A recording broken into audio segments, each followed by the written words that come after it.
also kind of rock bottom that happens Mm. at times. And when the rock bottom is there because you haven't listened to the whispers of your body and the whispers of your soul and your heart and your subconscious mind, then it starts screaming and it becomes impossible to live without going deep.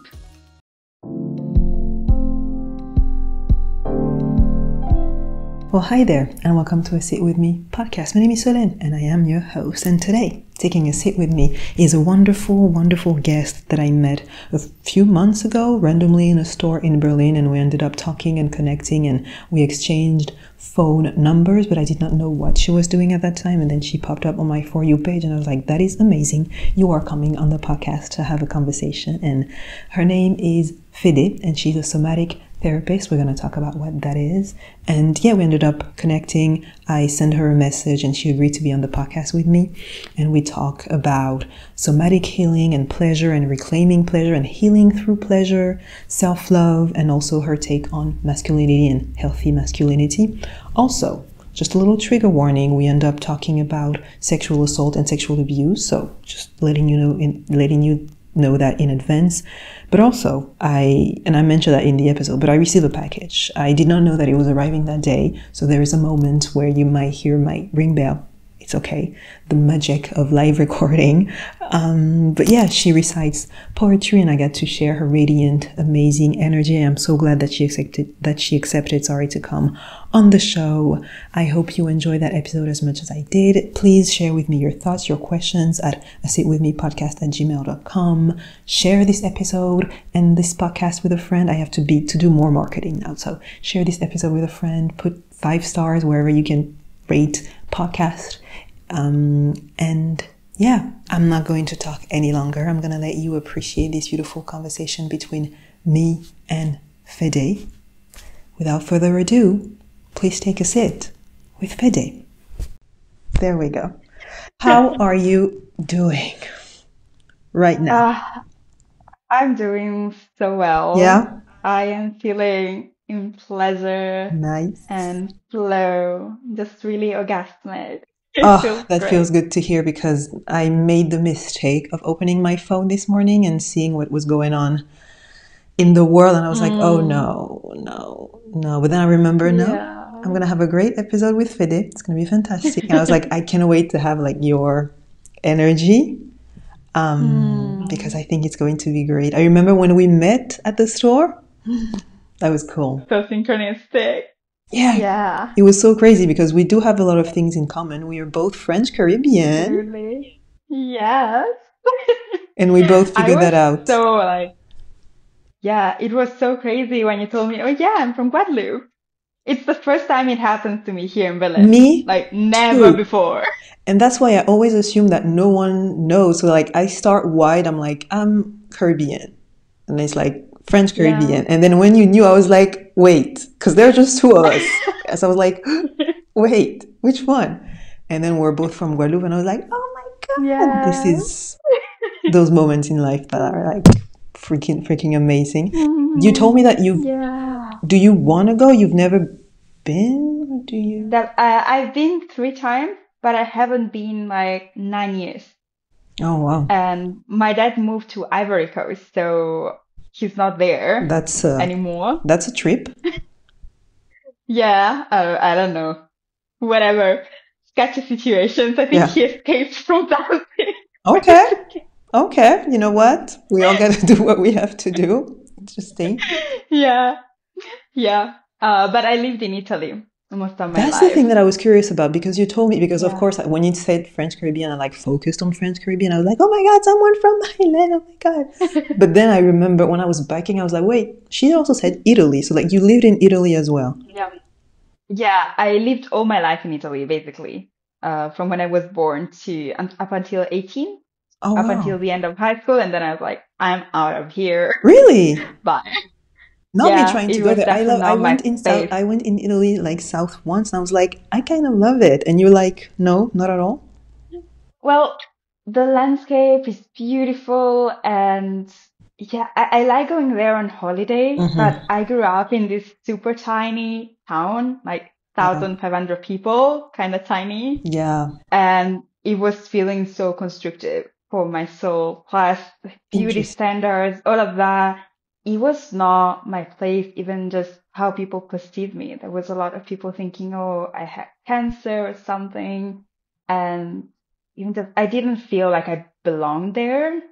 necessarily. I always felt that I'm meant to go somewhere else and I'm meant to do something bigger and be in a wider, more open-minded place. Did you always feel that way as a kid?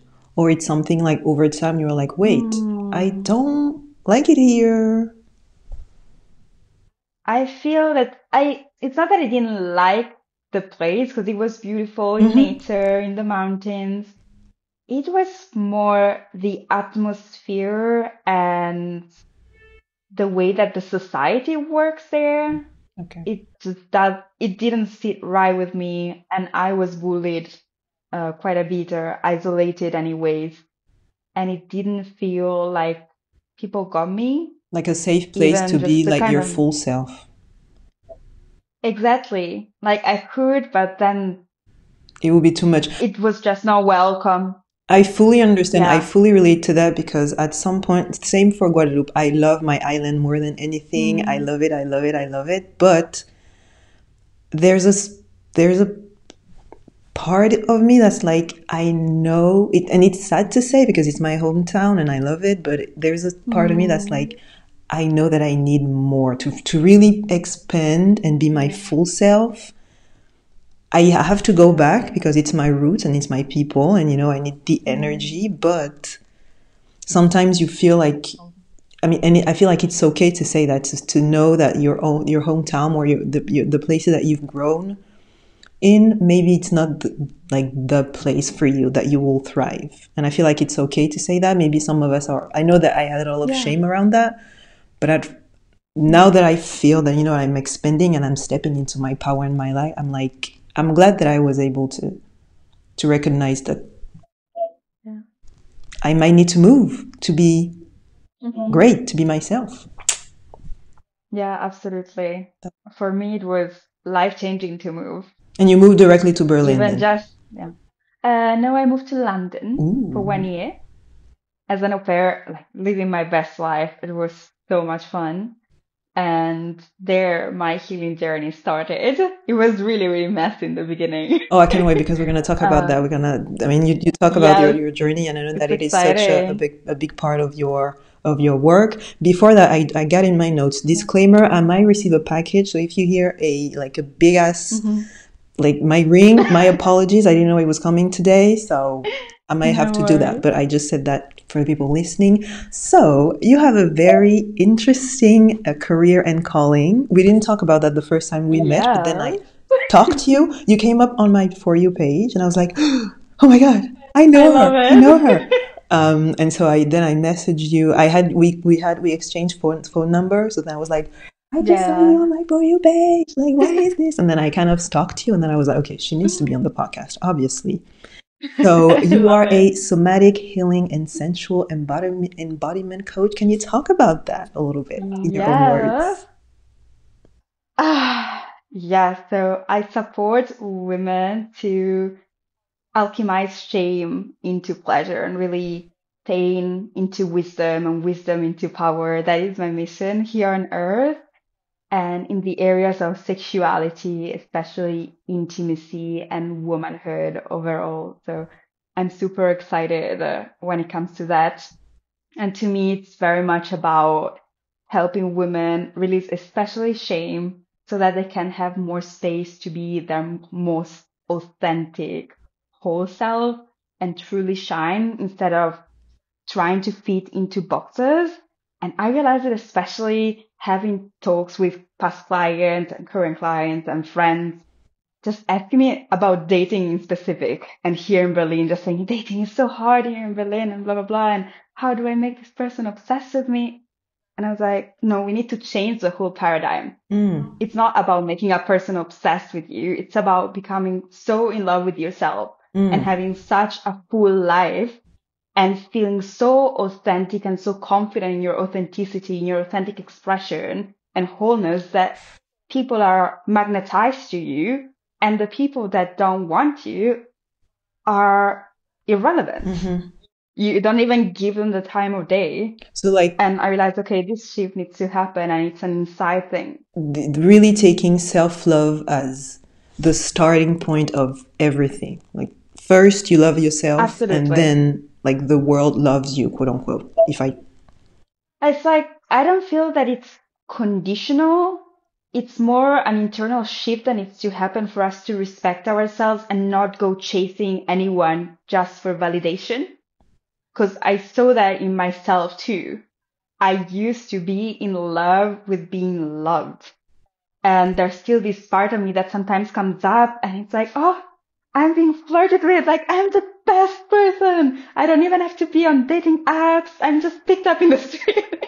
And when I first moved to London, it was so prevalent. And I put myself in so many, at times sketchy and also just disrespectful situation just for the sake of receiving validation because I didn't feel my worth so much and I would become this shapeshifter, this chameleon around people to be loved, to be accepted. And I would focus so much on, oh, do they like me? Instead of focusing on, do I like them?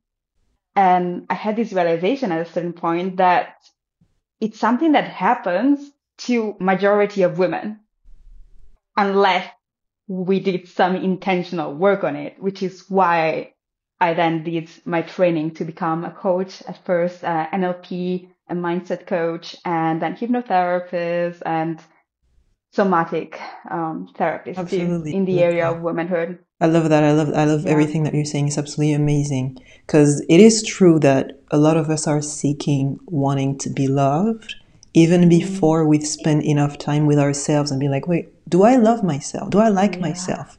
Do I like Mm, being with myself actually? Because yeah. you can be very entertaining to people. People can like being with you, but like do you like being with yourself? Do you love Yeah. yourself actually before even chasing? And the thing I feel like we were actually raised to particularly as women, but to chase the love of people before learning how to love Oh my gosh. ourselves. Absolutely. It's Yeah. like other people's opinions matter first. I don't know why that is, Hmm. but I love the fact that that you touch about that. The fact that a lot of us we're seeking wanting to be, and we're shapeshifters. I feel like women are the best Mm. shapeshifters and chameleons. And so, do you remember a moment when when did that calling happen for you? Was it normal? Or was there a moment where you felt this shift and being like, okay, I'm going to help women do this work and guide women through their own transformation Mm. journey? Like how did it happen? Well, there were many moments, but there's one in particular. I was in this pattern when I was in London of having one night stands, like many. And there's nothing wrong with that, but it was coming from this place of reperpetrating my trauma. At that point, I didn't know it. I thought I was this sexually empowered woman Yeah. having all this man. But when I moved to Berlin, I had some of that. And then at a certain point, it just dawned on me, I don't want this anymore. Mm. I want a healthy relationship. I do not want the drama. And I realized how my body was addicted to the drama. And that's when I got to know more about yoga, trauma-informed yoga and somatic. And I realized all of this pent-up emotion Hmm. and trauma and stress around men living in my body. And by working through it and also doing shadow work, noticing what was going on in my subconscious mind and in my body, I realized, oh, like, I'm just gonna be alone. Like, why am Mm. I entertaining this man where I don't want him? Yes, I want the connection, I want the love, and I learned that being loved meant being wanted sexually. Because when I was 13, actually in Guadeloupe, trigger warning, sexual assault, I'm gonna put that in the intro. I Don't worry, have, I'm gonna put it in the intro. Yeah. okay, good. I was sexually assaulted Mm-hmm. by my cousin and a friend of his. Mm. And I kind of had a little crush on the friend. And the day after, he was basically love bombing me and pretending like we were together and same before. And then he was like again trying to sexually assault me, but then my uncle and auntie came. And so he was like pretending like nothing happened. And I realized, oh, this is a deeply ingrained pattern of mine and I'm recreating it and I'm done with it. And so I started doing a lot of somatic work on myself and feeling my emotions, not getting rid of them, but feeling them and understanding myself better and understanding my patterns. And some of them naturally fell away through this awareness and through this love and me holding them like little babies of mine, becoming their parent or her bigger sister. And then I got super clear on what I desired in a relationship. And I was like, okay, I'm going to be alone until that comes. And 1 week after I met my partner and we've been together since, ever since. Wow. I mean, So what that you're was saying, it one of the is moments. incredibly powerful. Like everything that you just say for so many reasons. First of all, the fact that you had the courage to like look within yourself that deep and that much and that honestly, like to do that like Mm, introspective work of like, okay, I am noticing a pattern here and something is not right, and going like at the root of it. I mean, yeah. that's incredible work that I feel like a lot of people don't do or won't do. Not necessarily because they do not want to, but I think we don't have the time. I feel like we're so distracted all the time by so many things, and there's so many Mm, work and this and that and performing. We're going to talk about that because you said something. So I yeah. stalk your social media and you said something very important about, performing for the world. And I feel like we're so distracted performing that we don't have the time or the resources or the support system to really like dig Mm, within ourselves and be like, okay, I'm noticing a pattern. And also when you say I decided to go cold turkey, quote unquote, and then like stop. I stop up until someone comes. That's powerful. I feel like a lot of yeah. people we were scared of giving up attention, affection, and love and relationship, Mm, and face loneliness for the sake yeah. of I stop. I go cold turkey, and that's powerful. I feel like there's also a kind of rock bottom that happens Mm, at times. And when the rock bottom is there because you haven't listened to the whispers of your body and the whispers of your soul and your heart and your subconscious mind, then it starts screaming and it becomes impossible to live without going deep. But at the same time, as a trauma-informed somatic coach, I'm also aware that sometimes it's not even that much that we're busy. Yes, but I mean, we spend at times hours scrolling on social media. So absolutely. it's not so much about being busy. It's about not prioritizing it Mm, because we don't have the capacity. And I feel that we live in a world that's heavily dysregulated nervous system wise.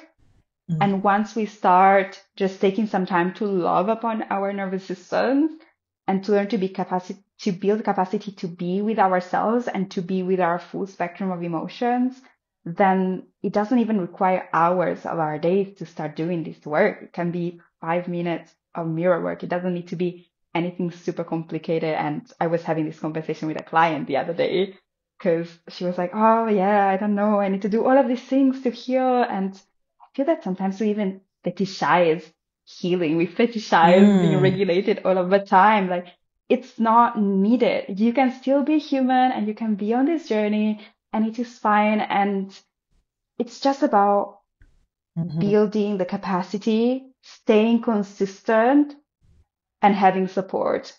For me, it's the best thing, having support because we we experience trauma and we are traumatized and we experience emotional wounding in relation to someone. So we need someone to witness us lovingly and compassionately to really We need community feel or safe. We guide. need community. Yeah, exactly. Community and guidance. In Yeah. both way because it's I feel like this healing journey cannot happen on our own. And it's something that I know that sometimes people disagree with me, but for me, honestly, the practice of self-love and self-care, my practice at Mm. least, it's not to be alone, it's not to be isolated, it's actually to Yeah, learn how to live in community. And I say all the time, the more absolutely. I love myself, the more I love people. I have never been more social as I've as Mm. in my entire life since I moved here. I made Yeah. friends so fast in a way that it's really not my history when it comes to like friendship and relationship, because by doing this self-love work, actually the more you love yourself, the more you love people. And for me, the goal is never to heal alone or to do alone or to exist in this little bubble. As much as, I mean, it is important, sometimes you need to be isolated, you need time for Yeah. yourself, absolutely. But the end goal should not be like, oh, I love myself and only me, and it's just me, and I don't want help, I don't want guidance, I don't want your support. It's like, no, you actually need, Mm. you know, you actually need people around you. And you talk about Yeah. nervous system regulation. It's something that is new to me, and it changed Uh-huh. my whole life. I realized that my I nervous love it. system was in shambles, complete and utter shambles. And Mm. I realized that when I started doing NFT tapping. I love that. Yes. I do it every day. I love it, and I realized it because every single time I would do some tapping. Not NFT, I Mm. said NFT, EFT, sorry, EFT tapping. I EFT. said N. Yeah. Um, because I was yawning all the time. So it was literally Yeah. my, I don't know, something that was coming out of my body. Mm. For the people who don't know, can you talk about like nervous system regulation, NFT, and also talk about what is somatic? Because maybe some people don't know the word somatic. Yep, of course. So somatics is anything to do with the body. So the mainstream kind of therapy we experience in the world is talk therapy. But when it comes to Mm, trauma and how it's held in our system, it's held in our body, it's held in our nervous system, it's an expression, and it's also connected to the mind. It's not either or. But if we do not go in the body and work on the emotions there and create safety and space in the body to create change in our reality, no matter how much we talk about it, no matter how much awareness we have about it, there's always going to be a cap, and it's just going to be limiting. We're just going to know everything, but creating change is going to be challenging. And that's why somatics are so important. Working with the body, creating safety in the body, Yeah, you mm, said you wrote just something, and feeling I'm safe. looking for I'm searching for a quote because I know, and Yeah. it's really it stuck with me. So I'm looking at my note. You said forcing forgiveness from your mind without your body being on Mm. board, and I'm like, oh, can you explain that? That's a Can you big talk one. about that, please? Yeah. It's always, all of this wisdom is by working with clients because I love it so much. And I had this client, she came to me and she was like, yeah, I forgave my perpetrator. She was sexually assaulted and she was groomed and molested when she was a child by her grandpa. And she just said to me, yeah, I forgive him. I don't even feel anger towards him anymore. And then we started working on these sensations and we went through hypnosis, it's somatic hypnosis that I do into the memory. Mm-hmm. And she realized that she didn't have access to that anger, but it was there. And then as we worked on it and she started feeling more and more of it, she realized that she hadn't forgiven the person. She was trying to brainwash herself into thinking that she had forgiven that man, but she hadn't. And then we did some more processes, and it was so funny because in the end, she had this visualization when she was taking her power back and she tied this man on a chair and then she went away and she was taking her power back and then she could release it. And she told me how she literally was feeling lighter in her body Mm. and like she didn't have so much attachment to that situation anymore. And it was so interesting to me because she wasn't even aware of how that was affecting her adult life and her dating life, which it totally was. And after a couple of months, she came back and told me that it was like there was a big shift as a result of doing that. So So it's really about that's why somatics is so important. working with the trauma that is stored in your body. And I feel like so often Yeah. we truly don't realize it. We think with our mind, I mean, yes, makes sense, but like we truly underestimate how much we have in our body. And it's only since I've been meditating and doing exercise to Mm. be more mindful, be present in my body, that I realize how often just my shoulders being tense all Oh, the yeah. time. And that is one, I think it's like 1/10 of everything that's happening in my body. But now, it's only now that I realize, my God, I will be sitting, not necessarily thinking mindfully, but then I take a breath and I'm like, wait, what's going on with my shoulders? Like, why was I, like, Mm. why was I so tense? Everything's fine. I'm at home, or, or just walking around. And I'm like, okay, it means that there's so much things that are stored in our body. And you said again something. You say a lot of Different. great things. So um, Thank you. you talked about emotions and the fact that, well, feelings and emotions. The problem is not to have feelings, to have lots of emotions, lots of feelings, and this all like this plethora of feelings and emotions. The problem is how you deal with them. Like it's what do you Yeah. do? What do you do with them? It's about avoiding or suppressing or etc. etc. Like Numbing. Yeah. numbing and all of that, and how it's so. I love that you're making so much room in your work to allow people to come fully, to allow women to come fully with anger, with stress, with negativity, and Absolutely. not push away like the darkness, quote unquote. Why is that so important for you to Yeah, allow? I'm so annoyed with bypassing. I don't do bypassing. It might be that I'm a Scorpio rising. Hmm? Like, I need to go deep. I have no patience. Even when I meet a new person, I can't do shallow talk. I can't do small talk. No, let's go deep. Hmm. And I feel like that definitely reflects in my work with clients. And it comes from the fact that I was avoiding myself for a good chunk of my life. I am 25, and up until I was 19, I was mostly avoiding myself. I was totally unaware of myself. I thought I knew everything about myself, and like that was bullshit. Absolutely. And when I started to go deep and feel and creating space inside of me to create a new reality and manifesting something new and creating it just for myself, everything changed for the better. And I truly believe that anyone in the world can experience this and they deserve to experience this. I'm here. I'm here. I'm safe. The package has been retrieved. Lovely. I'm just Sorry pouring for the myself some interruption. woman power tea and no worries at all.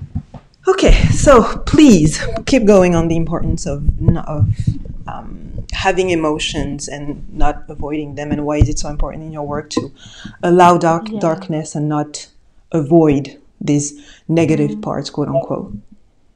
Yeah, so as I was saying, to me, it's very important because I have a deeply embodied understanding on how feeling our emotions is going to shift our whole reality, or has the capacity to shift our whole reality, because it changed mine. And I also have now, 5 years of experience with clients, and it's not just about me. It's something that's applicable to everyone.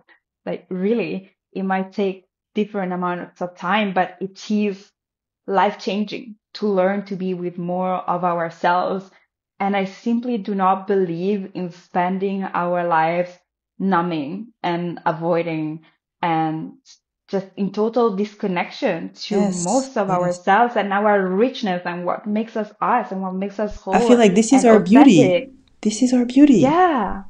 And that's what creates authentic, intimate connection. That if we don't know ourselves and we don't inhabit ourselves and the full spectrum of our emotions, and we're not comfortable with that, then we're just living at I don't know, at a 30%.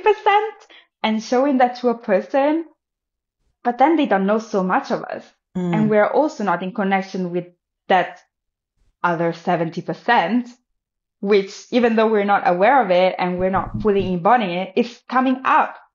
Yes. Because it's the shadow. It comes up in relationship and it gets triggered, and it just creates disconnection if we are not in contact with that. And I refuse to live that way. And I mean, everyone can do what they want, but I'm quite sure that if a person starts living that way and they just take the first step, they're going to be so much more fulfilled, so much more in touch with their pleasure, with their desires, because the more we numb the bad things, whatever, I don't believe in bad emotions, the more we numb the anger, the sadness, the pain, the frustration, the shame, the more we numb all of that, the more we live in hiding, the more we are also numb to love. We are numb to connection. We are numb to joy. It doesn't happen in different kind of boxes. Yeah. If we numb one emotion, we're just numbing everything. And I refuse to live that way. I would much rather feel deep sorrow and be on the floor screaming and crying, which I have done several times. And I think my neighbors are used to that. And then feel intense joy and love and connection than just being this middle kind of meh space. So like feel every emotion, and I love it because my favorite metaphor when it comes to human beings is that we're all like biodomes, we're all little ecosystem, and you need to accept the entirety of your little jungle. You know, you have dead plants and plants who are coming to life every single day, and you have shadows and light, and you have so many things within you, but it's only when you accept all of it, not just the good part of like I'm caring and I'm nice and I'm funny. When you also accept the entirety of who you are, that for me that's what true self-love is. When you're like, no, I can also be in a bad mood, or I can also be angry and negative, and sometimes, yes, I can be too strict or whatever, you know, all of those, like you said, there's no bad emotions. There's just wrong reaction to what you're feeling, or numbing, or trying to avoid or trying to project on other people what you are trying to avoid within yourself. And I'm so glad that I'd say it's our generation who is so much invested into feeling your feelings and acknowledging your thoughts and being honest with how you think, and realizing that your thoughts and your emotions, that's what directs your life. Actually, you think that it's your mind and your conscious mind is like a tiny little fraction of your life. The rest of it, it's your subconscious, it's your thoughts, it's your emotions, it's your feelings, it's all of these things that you are unaware of or trying to numb and to put aside. And in my life, I think so far most of my life, I'm changing now, but most of my life has been spent numbing and avoiding and only try to feel the good emotions, you know. No, I'm not angry. No, I'm not sad. No, I don't want to bother people. It's just suppress anger, because you're not really supposed, quote unquote, to feel anger, aren't you? But you're a woman. You cannot be angry, right? And now the work is to be like, no, sometimes I'm angry, sometimes I'm sad, sometimes I'm negative. But you know what? It's challenging. I'm doing it with myself, but I'm trying to do it with people around me, and I still have a hard time with that. Still have a hard time. I feel that. Still have a hard time. Yeah. It's like, it's one thing to have the anger rituals and to be in ceremony with yourself and be in contact with yourself and doing it with someone, which comes back to what we were already talking about. Healing happens in community or with another person. And maybe you're not ready to do it with your partner. Then hire a coach, go to a therapist, and they are literally paid. They're there to be non-judgmental and to hold a space of unconditional love and support for you. And you can learn to be in relation to a human and feel safe in your body to express something. That's the thing. Yeah. They're literally not going to shout at you. That's the thing. Like, that's literally, no. That's what needed, because I feel like if you try to do the work or to express all those quote unquote bad emotions, I'm putting a lot of quotes there, to people around you, you expect their reaction. You know, if you try to express anger, negativity, or deception, you think that they're gonna do something. But when you do it with a guide or with a coach, at least you can have a first interaction where everything goes well, because you know that you can be angry, you know that you can be sad, you know that you can have all these Yeah. emotions when you work with a guide, because they're here to guide you, to help you, or with a coach. And it's good to have that first interaction, I think, with someone that is It's like an neutral. imprint on the nervous system. Like Exactly. it literally teaches the nervous system, oh, I can do it. Exactly. I'm not dying. Everything's And fine. even, something that can also be helpful that I've done sometimes with clients is tapping into their worst case scenario. Let's You go say they there. want to tell, God. yeah, let's say they want to say to their partner, I don't know, I want an open relationship. Okay. And they expect the partner to lash out and to be angry and to get mad. Yes. And then we Expectations. could also do some role play when we set a container and I'm like, okay, what do you expect your partner to say? And I would say that back to them. And then we would see how the nervous system reacts and what parts of them are really freaking out. So you And then played the because worst case I have a scenario. trauma informed perspective, yeah. And then because I am a coach, obviously, and it's not that exact Yes. situation, then we can work on it and create more safety and kind of help the person to come back to their center and Interesting. have that that conversation from an adult standpoint. Because many times the issue is that when we enter a conversation, when we enter an argument, we are not our adult self. Sometimes we're literally 5-year-old in the body of a 25-year-old, or like 5-year-old in a body of a 60-year-old person, because wisdom is not about age and it's Talk about it. no, Yep. literally not. Yep. So we feel disempowered and we feel like we can't stand up for ourselves. And to me, nervous system regulation is also the work of learning to be with yourself as an adult and being the leader of your inner part and recognizing when that 15-year-old, that version of you that was abused, the version of you that had negative experience with a partner is coming up, and being like, oh, I know you now think that we are in that situation. You think we are in the past because it's literally stuck in the body in the past. But I am here and you can tell your age to that part of you. I know you think we are 16, but I am 30 and we're fine and we have a therapist and we're getting support and we have a community and we can have this conversation. And can you trust me to hold you no matter what happens? I feel like this is also the work. It's not only about creating a positive scenario. So both can be relevant depending on the situation, depending on where the nervous system of the person is. Because also nervous system regulation, I know you were asking me before about it. It's so individual. Yes, you can do tapping and you can do meditation, but let's say you're a person that goes mostly into the freeze response and you're completely frozen, which is not something to shame someone about because it's a physiological response. It's in your biology. Get rid of You shame can control completely. that. Yeah. Get rid of shaming. Like unshaming is my favorite fucking word. And somatic. There's so much, but yeah, unshaming is very important to me. And if we go into meditation, silent meditation, for example, we can go further into breathing, which is not ideal, even though it is part of nervous system regulation. And yeah, it's really individual. Yeah, no, it's Nervous interesting. system Yeah, no, it's regulation. interesting because I think that for me meditation is the answer, because I can go in fight. I don't go in freeze. I don't Yep. freeze. I You never see? freeze. There's always some movement, you know. I'm flighting, I'm living, or I'm fighting, but you know, like I'm doing something. That's for sure. So that's why for me, it's also a form of escape. That's why for me meditation hurt, because meditation helps because it forces me to not escape. I can't escape. I need to stay and to feel the goddamn emotion, to feel the goddamn sensation, to feel the anger or the shame or the disgust. I need to sit with it, sit in it, because I'm so good at escaping. Oh my God.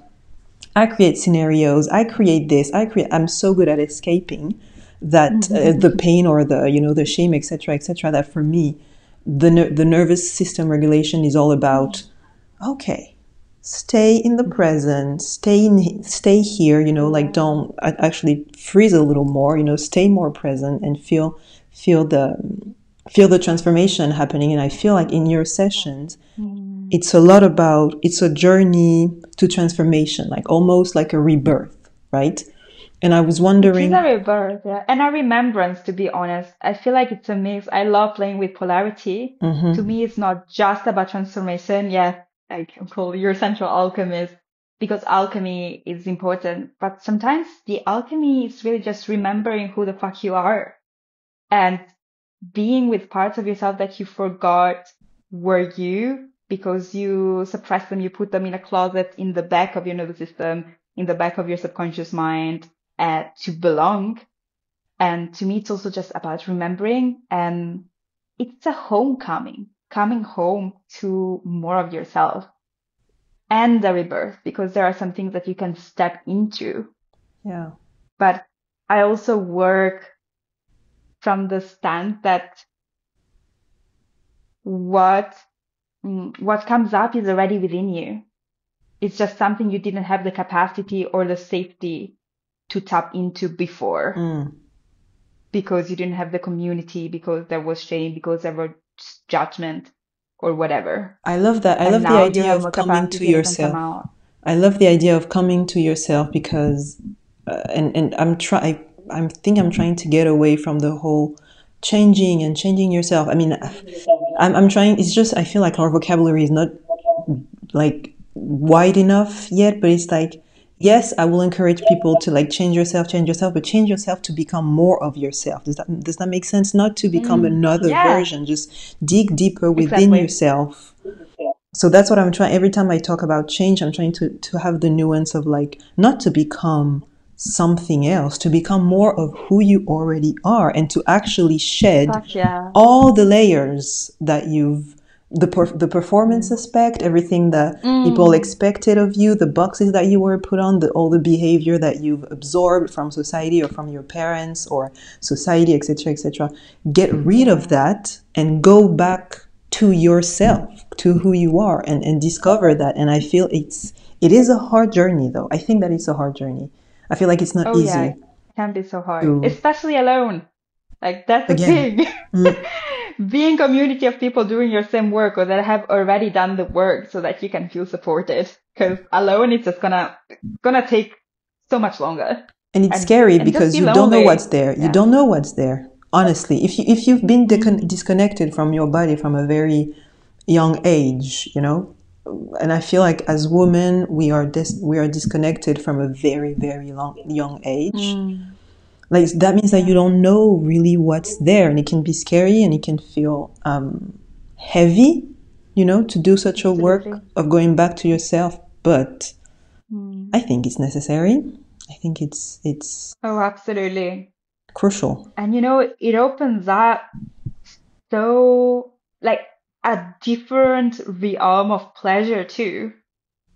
And now I'm just getting more connected to the side of healing of sexuality because that was the main part of my journey. Yes. Let's say it was kind of half was the intimacy, healing the relationship to men and women and to myself as a woman. And the other half was sexuality. And just healing through pleasure is also one of the concepts that I love the most. Yes, it doesn't just I love that you talk about this. So hard all the time. Yes. I just said I was having these deep conversations and I was getting a friend of mine that I invited to stay at my place for a couple of days to throw questions at me, shadow work questions about relationships and things that I was ashamed of because I feel like it's also important to say that yes, I'm a coach and this is my profession and I'm a somatic therapist and whatever. I'm also a human that has fucked up behaviors. And still, And there's always something deeper that comes, and it doesn't mean that you're broken or anything. It's just, oh, you get to know more of yourself and how spicy and juicy and amazing. And when she was throwing these questions at me, at a certain point, I started crying. And then I had like a 4 hours full body orgasm. And then I felt so much better. It's like there was healing in that. And we can heal through pleasure too. It doesn't all need to be, oh, I'm completely lost and I'm feeling like shit and I cannot be in a relationship because I'm not fully healed. Fuck no. Yeah, there is joy in healing. Healing can There be is pleasure, and fun and I joyful. love the accent, the importance that you're putting on reclaiming pleasure as a way Mm, of as a path to liberation and to yes. happiness, and to Hmm. healing. You know, pleasure, Yeah. woman's pleasure or pleasure in general, sensual pleasure, sexual pleasure. Can you talk about that? Why Mm. is it so important for you to like really reclaiming that, and even in your own journey, right? Like, why is it so important for you to use pleasure and sexuality and sensuality to as a path to liberation and to happiness and to healing? Does that make sense? I don't know if my question. Yes, it absolutely makes sense because I feel that for so many women, in whatever capacity, we associate our sexuality and our pleasure with constriction, with feeling unsafe in our bodies, so many times with assault. And we learn to move through pleasure in a very mechanic way. Like, let's get a vibrator, let's get off, let's go to sleep, or let's have sex Mm, here. But so many times we're so disconnected from what we want and how pleasure feels in our bodies. And pleasure is kind of in relation to someone else or to avoiding ourselves, oftentimes. Not for everyone, I don't want to generalize, but I feel like it's often the way we approach pleasure, whether it's conscious or unconscious. And to me, bringing conscious connection to pleasure and just liberating more parts of ourselves within pleasure and within sexuality is a liberation because we completely reframe our paradigm. And it's also a reframing of how we relate in relationship and how we relate to the world too, because pleasure, as you said so wisely, is not just about sexuality. It's also about sensuality. It's about going through life and being in touch with ourselves and what makes us feel good. And to me, it's also connected to the boundaries, feeling what feels good, what doesn't feel good, and speaking that out. Like, mm, fucking stop faking orgasms. Like, and this is not coming from a shaming place, but it's like, sometimes I get this sassy energy inside of me. And it's like, you deserve to feel orgasms. And if you don't feel them, tell your man, go and do please something about it. Read a learn to book. fuck me Watch a longer YouTube video. or Watch, whatever. yeah. Yeah, and I feel like it's really a reclamation of our voice too, and Yes. energetically even, and physically through the vagus nerve. Our pelvis and our jaw and our throat are so connected. So something I love to also witness somatically is that when we release tension in our jaw and in our throat, the pelvis releases, and the Mm. opposite happens. Like, pay attention to that. As a you beautiful listener, pay attention to that. Just try and feel the connection between your pelvis and your jaw, and you're going to Interesting. see. So also energetically, your pleasure and your voice are so connected. And I feel like when we are so deeply embodied in our sexuality, in our pleasure, it becomes so much easier to stand up for ourselves, to raise our voices, to take up space, and to unleash our voices really. And is it fine if I share a poem that I wrote a while ago? Because I feel like it might kind of portray what I Absolutely. mean. Yeah, okay. I feel like I'm gonna close my eyes because I want to get into my body. Mm, so it's called Pussy in Power because I'm all about reclaiming words. Please. And I am like, fuck pussy meaning anything weak. I'm going to fully reclaim that because it's Yes. power. And yeah, I'm going to recite it. The magic between your legs is the sacred source of life. She is the potent channel connecting the earthly to the divine. Pussy is the raw definition of power the social conditioning made you forget. And I am here to spark the remembrance of deep sexual sovereignty you haven't felt yet. She is not scandalous. She is not weak. She is the wise creatrix of life. It's about time that you let her be free. It's about time that you let her just be. Pleasure, intimacy, love, and joy will squirt from your pussy as you help her heal. And the deeper inside her you let yourself go, the more magic and wisdom she will reveal. Yeah, I feel like in And a in poetry, round this is of what makes sense to wait. We need me. a moment to wait. Don't get wait. That was so. We need a moment to let that sink in. That is powerful. And when Mm, you talk about reclaiming the word, it is necessary. It is necessary to talk mm, about it, to mention it, and to talk about its power. And I feel again, going back to shame. Again, there's so much shame around it all. mm. So much shame around the Oh whole yeah. the word and the vagina itself. Just and Hmm. it's really so important to get rid of the shame. And I love the Yes. idea of everything being connected. My jaw also, I started massaging my jaw, and again I would yawn Mm. every single time, Yeah. which is also another sign of tension within my. I am tensed a lot and a Yeah. lot. But now that you say it, I'm going to pay more attention to the connection between my jaw, my neck, and my pelvis, because everything is connected. Mm. And if you get rid of the Yep. shame in your sensuality, in your sexuality, it will for sure impact your life. Can I have a little reframe on that? Go ahead. On shame? I feel like it's not necessarily about getting rid of the shame, because that for Interesting. some people can be like shaming even more. It's Mm. more about connecting to the shame and embracing the shame and understanding where it comes from. It's almost as if you would have a child in front of you and they are so ashamed and like hiding and this scared child, really, that's what shame is. And they need to be held and loved and listened to and understood and made to feel safe to show up. Because the shame we hold around certain parts of ourselves that are stuck in our bodies, in our nervous system, in our subconscious mind, it's like a backpack. And these parts of ourselves are not the problem. The shame they carry is just, it's so heavy.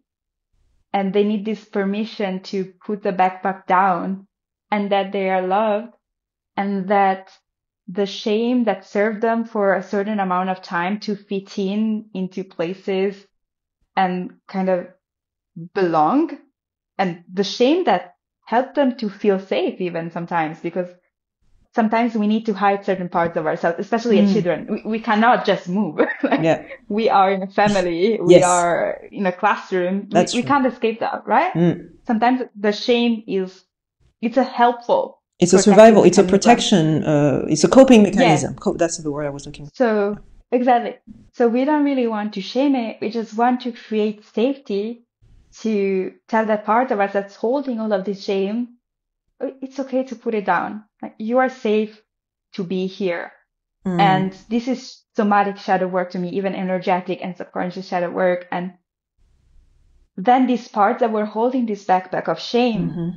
can come back into our bodies. And this is homecoming to me. And they can bring so much wisdom and so much power to us. And they can kind of have a different role And so much knowledge to in who our we life are, to who and be a we. Yeah. resource. Mm. Exactly. And yeah, so that's what I would say Interesting. No, no, no. around It's really shame. good because it's when it comes to shame, we think that the goal should be to get rid of it. Like Hmm. no, and don't feel shame anymore. Don't feel shame whatsoever. Try to live a life without shame. But Hmm. as you are correctly reframing it, it should not be about getting rid of shame the same way if you try to get rid of suffering, get rid of pain, can you really live an existence? That's my question of the moment. Can you really live an existence without pain whatsoever from now up until you are 100 years old? Heck no. Or the goal should just be, Yeah. like you said, accept that you have that backpack.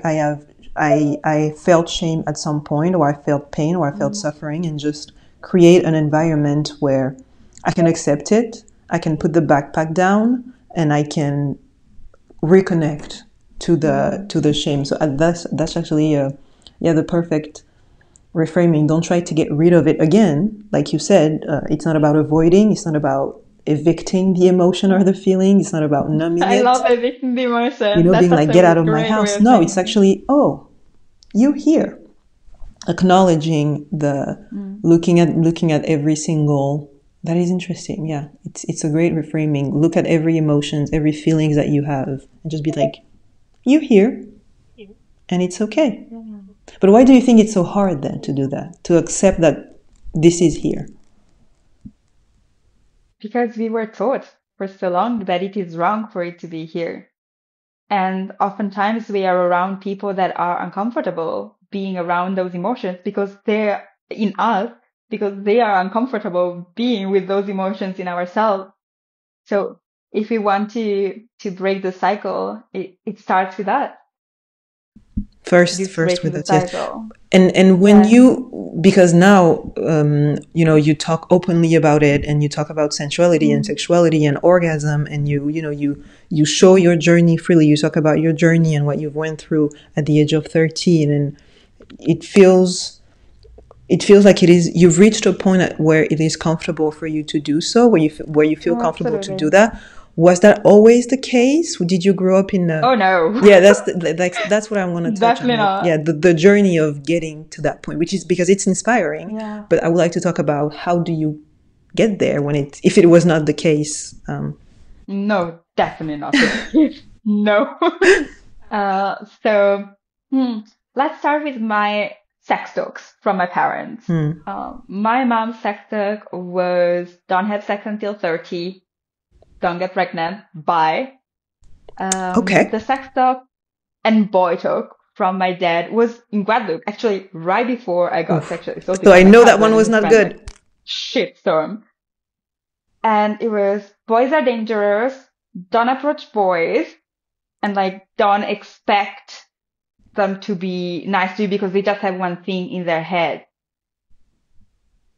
And Okay, so imagine receiving that from your dad, from yeah, a man telling you that men are dangerous and the only aren't thing about safe. what?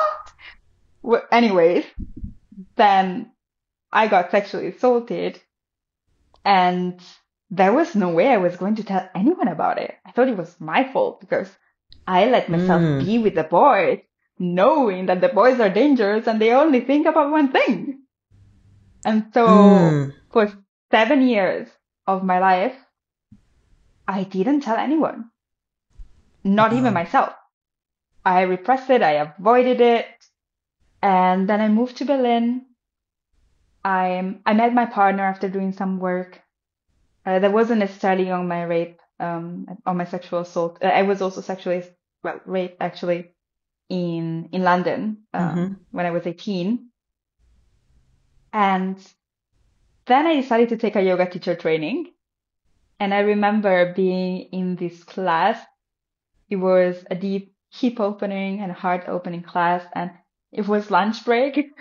And I remember being in this biological supermarket dance and here in Berlin, and I was just crying for like 2 hours straight and trying to figure out what was happening to me.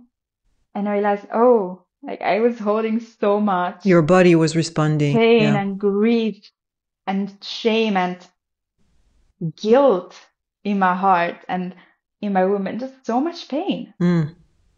And just imagine not feeling all of these heavy emotions, I not even totally allowing myself to relate. remember memories for 7 years. And Yeah. then they all come flooding in your body. It's like a volcano erupting. It's like a tsunami. It's like, oh, that's what I mean about rock bottom. Yeah. Oftentimes we allow ourselves to get to this point where we could catch it earlier, But we yeah, don't. No, I totally relate but we because don't. I have this storm. So earlier this, no, not this month, last month in October, I did my first silent retreat, which is a meditation course called Vipassana, and it's like 10 days in Oh yeah. silence, and you meditate for like 10 hours a day. Mhm. Fantastic, transformative, really. But I had all these things coming back up, Yep. all these emotions, because you're just sitting with yourself, and like you said, it's just like this storm, this like volcano, these things that just, Mm. come up, and you have to feel it at some point. Like you say, when you don't Yep. listen to the whispers, well, they scream. And like I remember, it was my Mhm. first storm was like a day 2, and I just started crying and like without, I Mhm. couldn't stop. And it was more my body that was crying Mhm. than me. I mean, I don't know how to explain it. It was not my mind. I was not like mindfully crying. It was like my body pouring out all the Yeah. stuff that I was finally allowing to get in. I was finally acknowledging everything that was in the room. But when it comes to the assault that you went through all these years, were you numbing it, or did you reframe it as something that was not that bad? Sometimes people say they only realize years Definitely. later that it was actually not consensual on their part because Yeah. they rewrote the story. Is that what happened for you? Yes. Yeah. Definitely. Mm, I was reframing it as not that bad, and maybe it was my fault, and maybe I led them on. It was literally my first experience, my first sexual experience ever. And I liked the guy a little bit. So I thought, oh, maybe he like felt that I liked him a little bit and he was trying to show me love. I was gaslighting myself totally. And at a certain point, it just became this story and I stopped thinking about it even. yeah.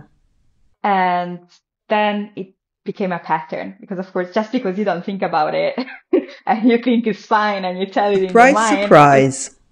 your subconscious and your body are not going to be on board with that. Yes. So I was reperpetrating the pattern with so many other people. I had so many other non-consensual situations that I wouldn't like, they're not necessarily assault, but like being groped or even behaviors coming from me. I had this deeply ingrained belief that the only way to be loved by a man is to share my body. And so I was disrespecting myself. I was sending nudes around. I was letting myself being coerced into sending nudes. And then at a certain point, these nudes started going around and I started being called a slut. And he was like, yeah, I guess I'm a slut. I guess I'm really sexual. And I also feel that's something we need to talk about. Just because a person is sexually assaulted, it doesn't mean that they are going to shut down sexually. Sometimes it's the complete opposite. They hypersexualize themselves. Mm. Like, so many people, and this can be controversial, and I'm not saying that it's a case for everyone, but so many people that are sexually assaulted are going into hypersexualizing themselves and many times even into sex work as a reperpetration of the pattern. So Yeah. it's like, okay, now I'm going to be used on my terms. And now I'm going to be paid for the pain I went through. And it's a subconscious thing. It's not even something that goes on, but I could see it in myself, even though I didn't go into sex work, but it was kind of the same with my one night standing pattern. Yeah, because Yeah. when you are going through this assault, it's a mind shifting, soul shifting experience that is Absolutely. rewiring your brain completely, and it's possible that it's changing your relationship to sexuality. You may go into Hmm. being, I don't know, hyposexual. I don't know if it's a word, but not sexual at all, or being Hmm. hypersexual. And I feel like you Yeah. say, we need to get rid of, not getting rid, we're acknowledging, but change the way we're speaking about victim survivors, Mm. because there's not one story, there's not one way to react to it. You don't have to Yeah. react a certain way. You don't have to talk about it a certain way. Your story is your story, and it's not Hmm. because someone has been sexually assaulted or raped, etc., that they must behave a certain way. And it is definitely not Yeah. because someone behaved a certain way that they have been or not been, sexually assaulted. For example, when I see, Yeah. for example, people who consciously become sex worker, and then they talk about their sexual assault, and people are shaming them or judging them, and it's like that. There is No, fuck that. no relationship whatsoever. Like it's not a behavior that I think we should be accepting. And my question is, how do you go from that experience to healthy masculinity and that highlight that you have on your story that says "I love men"? What was what was the I love that you're doing such deep research into what I'm This is sharing. I not a love it. game. I'm serious about So this. good. So cool. How did I go? Well, it started with my mind. I started doing a lot of shadow work and connecting to my subconscious mind and my subconscious beliefs around men. Mm-hmm. So I would ask myself a question. For example, hmm, what qualities make a man? And when I first started doing this, I was writing things like, oh, men are selfish, men are cheaters, men are bastards, men leave you. And I had these thoughts and I realized, oh, like, yes, these are all of the experiences that I had with men. And I started learning about manifestation and self-fulfilling beliefs, and I got curious about it. And then I started doing like tappings and nervous system regulation techniques to also release beliefs. And I started deciding, I want a different story. Like, let's try. I was curious. I was in this experimentation mode. Mm-hmm. And I started telling myself things, not just telling them without tending to what I was already believing. I was basically detoxing and decluttering my beliefs around men and feeding myself new ones. And I started to categorically not accept what I had experienced in men. No, let me reframe this. I Mm-hmm. didn't say it right. I accepted that what was going on and it was valid, but I stopped entertaining that in the present and having clear boundaries.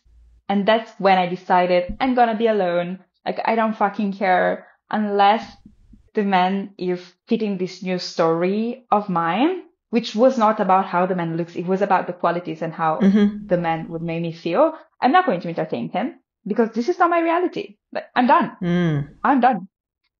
And this was, I feel like, an energetic shift that the universe really felt. And ever since then, I I had wonderful experiences with men. Like, the kinds of men that I was entertaining, they're not in my space anymore. Like, they exist, but not in my space. So because I by detaching from your reality, quote unquote, you created a new narrative about men, and you decided I'm only Yep. going to entertain the narrative. I'm only going to entertain that, and if it does not, then it does not exist, quote unquote. Yeah. And did that Yeah. help I you mean, I heal? knew it Yeah. existed, but I was like, I'm not entertaining it. Yeah. It's not in my field. And then I started creating this new story and immersing myself in the Hmm. story. And I met my partner, which perfectly fits the story, down to the relationship that I wrote that I wanted to have with Hmm. his family. And then that was also creating more proof in my life and for my nervous system and for my subconscious mind that, yes, this is a story. And I started meeting his friends that are the same way. And I was like, yes, more proof and more proof I'm there. so And glad even that if you're men would, saying that. I'm yeah, so glad that you're saying that, because I mean, I'm gonna let you finish, but it's just something that's so important. The fact that first your mind shift and your mind change, and then your reality shift. It's not the other way around. It's yeah, like first you think the thought, the positive, and you rewrite your story, and then the universe shows you all the proof in your reality that you are yeah. thinking correctly. And I just wanted to stress that, because it is such a testament to that. And first you Yeah, write the story, and then the universe delivers you on a golden platter. Yeah, exactly. You're absolutely. correct. Yeah. You're right. And sometimes you're being tested along the way, Mm-hmm. and the universe is just testing you with people coming back from the past and Oh, treating you in the same way and the same pattern. And it's your job to say no. I failed that No, test. bye. Sometimes I fail the test. It happens. We're humans. Empathy for myself, not anymore, but I did fail Yes. the test. I did, and not necessarily for people Mm, coming back, but not the same people, but like people coming back in other version. I don't know, like the same mm. type of Yep. treatment, but like just from another face. And the nurse was like, "What Yep. about that time?" I was like, "Well, maybe this time." And the nurse was like, "No, wrong. You should have said no. You should have said get out." So I did fail the test. Not anymore. Hmm. I learned from my mistake, but I really appreciate. I mean, the work that you're doing on yourself, not just for humanity, but just on yourself, because I truly believe that what the world needs is for each and every one of us to step into our light and to step into our Oh, truth and yes. our power and our love, to love ourselves fully. The more you love yourself, the more you love other people. And truly, the work that you are doing on yourself and for other people is admiring. I mean, really inspiring how you are honest with Thank you. with yourself, the depth with which you are willing to go within yourself, but also the empathy and the love that you have for the world, for people in general. Because you could have very much hated the world, hated the men, I mean, the men community Mm, as a whole, or even women, mm. for if you felt like they did not protect you, or if you felt that they were judging you, because I'm pretty sure that also a lot of women I called was you a also slut. mostly bullied by women. Yeah, I Exactly. was slut shamed and bullied by women and like isolated. I So, thought women were so unsafe. so you could have Since young. went in through like hatred, self hatred, but and spend years like enclosed into the box of self hatred. But no, you decided to reclaim your story, reclaim your power through Mm, sexuality, through sensuality, and through just openness. And I feel like your story is really about accepting your full self and discovering your full self. And it is so powerful in a way, in a world that forces us to be one way and forces us to think one mm, way about ourselves and about other people. um, I feel like it's just so beautiful to have people like you who are doing the opposite, basically, and just doing the work of I love myself and I'm gonna discover it, and the fact that you also have the power to you also took on the power to do that for other people, because you could have been like, no, I'm mm. good, I'm just gonna live my little life and heal my little self. But you're going above and beyond. I mean, if people look at you, look at your work on Instagram, they can see that you are invested also in your clients journey, in your client's Yeah. healing is very important for you. And when you talk about it, we feel your love for your work. Oh, I'm and, so and it's more glad. than work, it's your calling, it's your mission. You feel Mm, this deep yep. connection. And it's Yeah. yeah, no, it's really. And when we hear what you've been through, you could have very much choose another path, even though I believe that your path was already carved for you. It's a Oh, calling. yeah, definitely. It's a calling. I always say that I didn't choose this work. This work chose Choose me. me. Absolutely. And you cannot avoid Yeah. it. You cannot avoid it. When it's Oh, on your no, path, there was no way. you can try. I love Yep. a GPS metaphor because for me, it's very much the destination is there. You can take all the routes. You will always be rerouted to the destination. Even if you turn left when it Yep. tells you, oh no, you go right. Even if you turn left. I'm bad with directions, so I probably point in the other way. But anyway, if you go into the other way, it will just recalculate your itinerary and be like, okay, you want to go there, fine, but I'm still leading you to where you are Yeah. supposed to be. And if you accept to be led, if you accept that destination, then the universe shows you the proof on your path. And so it's just, I'm so glad that we got to meet. And it's just so random. I cannot tell you how Yeah, random that too. is. I found the store that we met randomly the morning of, and I was like, oh yeah, today I don't know, I felt like buying, because this is where I bought my tarot deck, and you recommended me also another deck. I was like, okay, why Yeah. not? Let me get my bike and get there. And then we connected, and then we talked about like Yeah. being French Caribbean, etc., etc. And just things are happening in a way that I just can be. I just have to be in awe, and I'm so glad that I got to meet Mm, you and to be like meet your me energy and share your too. energy. Really, I love the fact that you also challenged me in a way by going deep into your work, where I myself had to rethink. When you talk about loving men and healthy masculinity, right? on the surface level, I agree, but then I had some type of resistance. So I forced myself to sit down and to be like, what is so challenging? Because she's not saying there's no hatred there. It's just love. Why is it challenging me? Also with my own sensuality, my own sexuality, the way, what's the part that I am myself, giving into pleasure, etc., etc. Where is the shame? So I love that. I love that your simple existence allows me to discover parts of myself. You know what I mean? Oh my gosh. I'm telling you. I'm so honored. And no, truly. And just know that the simple fact that you exist and that you're sharing your story, your commitment, it's just, it's magnificent. It's extremely inspiring. Keep doing what you're doing. Thank you. I could talk to you like that for hours, but I don't know. That's what I don't think we're here for. But yeah, thank you for your work. Thank you for what you're doing. I know you love it, and I adore it. It shows. It shows. Yeah.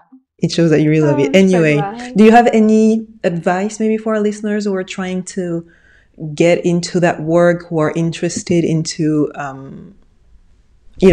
doing that work on themselves?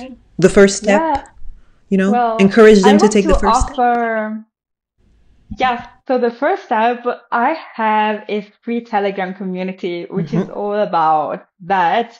And it's free because I literally feel that women need to connect with each other. Women on the same journey. And community. And we talk about sexuality, relationships. We have women's circles sometimes. Yes. And I'm also sharing new moon and full moon readings. I also give readings and embodiment practices. So that can be something that can be helpful. And if you're interested in going a bit deeper, you can also maybe come to a circle. I'm going to have one in Berlin on the 22nd of November. And otherwise, you can work with me one-on-one. Just check me out on Instagram. Yeah, give your Instagram. I'm going to put it everywhere, but just give your Instagram. Yeah, so my Instagram currently is Your Sensual Alchemist. But let's say Instagram doesn't like me talking about sexuality. And it's kind of banning me a little bit. So I started a new one. It's called Sensual Alchemy Coaching, and same on TikTok, Sensual Alchemy Coaching. And I'm going to share everything there. So I'm going to put everything in the description on the screen, do all the marketing part of it. Yeah. But I strongly encourage people to at least go discover the work that you're doing if they've never heard about somatic and somatic healing, just to learn more, just to discover more. The importance even come for a deep dive. Like I also have 2-hour session just to try it, That's I feel like it's something to just expand your mind. It is so important. The importance of community. We need community in real life. Community online is fantastic, but in real life we also need, we need each other in this trying time. And the touch, also touching and breathing together, it's just something different than being online in a community. That's beautiful to have conversation, but what it does to your nervous system to be together with other women or with one woman that deeply gets what you're going through. Yes, to feel seen. It's something else, to feel seen and really held and loved. And you realize that you're not alone. For who you are now. Exactly. I feel like sometimes, really, and it's my case, we think that all the pain that we're going through, it's the first time and no one will understand. I'm so in pain. But then you start talking to other people and you're like, oh, I'm not alone in this. I'm not the first one who's going through pain and trauma. And I'm not alone. And to anyone, it's just whatever it is that you're going through, I can assure you, you are not alone whatsoever. And the importance of talking to other people, reading other people, going to look for people who are doing that work, to just see, okay, I'm not crazy, I'm not alone, everything can be okay, everything will be okay. And you're doing that with your work. Again, thank you so much. Thank you for what you've done to me so far, but I know we're going to reconnect. I know we're going to see each other. Absolutely. Absolutely. There are so many things that I would like to talk to you about, but we're running out of time, unfortunately. But you can come back anytime if you have anything to talk about. Just I'd love that. We're gonna reconnect Oh, forever. Absolutely. Yeah. Thank you for the universe for putting you on my path. Thank you for your message. Thank you. And yeah, for everyone, reclaim your power, reclaim your pleasure, and go check this beautiful Fede on Instagram, TikTok, everywhere, everywhere. And Oh, and my podcast. your I'm podcast as revamping well. my podcast. It's also called Sensual Alchemy. There we go. Yeah. I'm gonna Spotify. write down everything. Do you have a few last words that you'd like to? A few last You can talk about it. You can words. take your time. Yeah. Think about it. A few last words for our listeners that they can take after this episode.